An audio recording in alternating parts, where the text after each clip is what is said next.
Luke 14.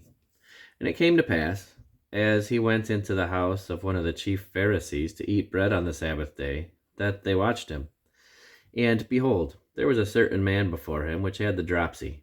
And Jesus answering spake unto the lawyers and Pharisees, saying, Is it lawful to heal on the Sabbath day? And they held their peace. And he took him and healed him and let him go.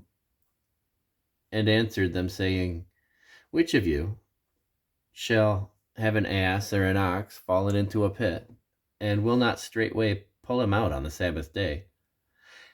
And they could not answer him again to these things. And he put forth a parable to those which were bidden, when he marked how they chose out the chief rooms, saying unto them, When thou art bidden of any man to a wedding, sit not down in the highest room, lest a more honorable man than you be bidden. And he that bade him come and say to thee, Give this man place, and thou begin with shame to take the lowest room.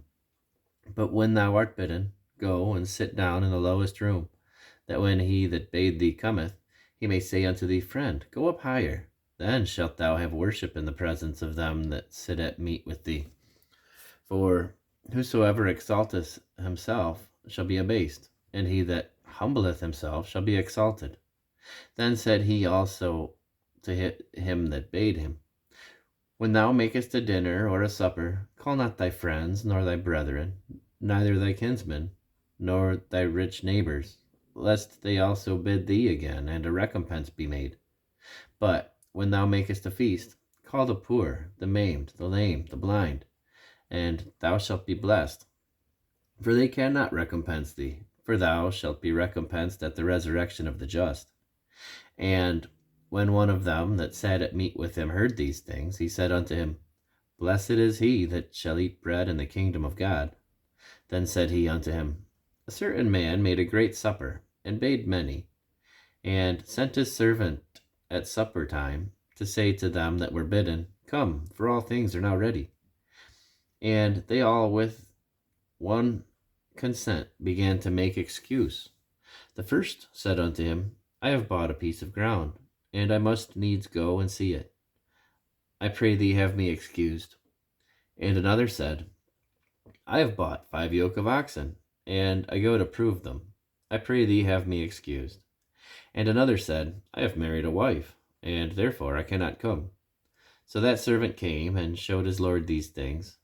Then the master of the house, being angry, said to his servant, Go out quickly into the streets and lanes of the city, and bring in hither the poor, and the maimed, and the halt, and the blind.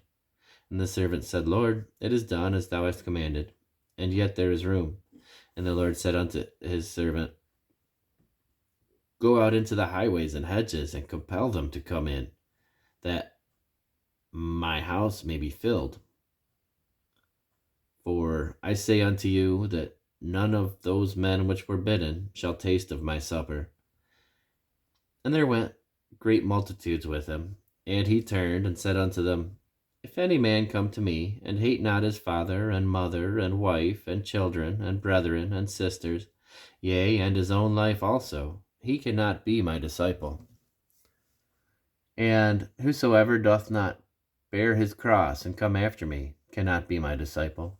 For which of you, intending to build a tower, sitteth not down first, and counteth the cost, whether he have sufficient to finish it? Lest haply after he hath laid the foundations, and is not able to finish it, all that behold it begin to mock him, saying, This man began to build, and was not able to finish. Or what king, going to make war against another king, sitteth not down first, and consulteth whether he be able with 10,000 to meet him that cometh against him with 20,000? Or else, while the other is yet a great way off, he sendeth ambassage, and desireth conditions of peace. So likewise, whosoever he be of you that forsaketh not all that he hath, he cannot be my disciple.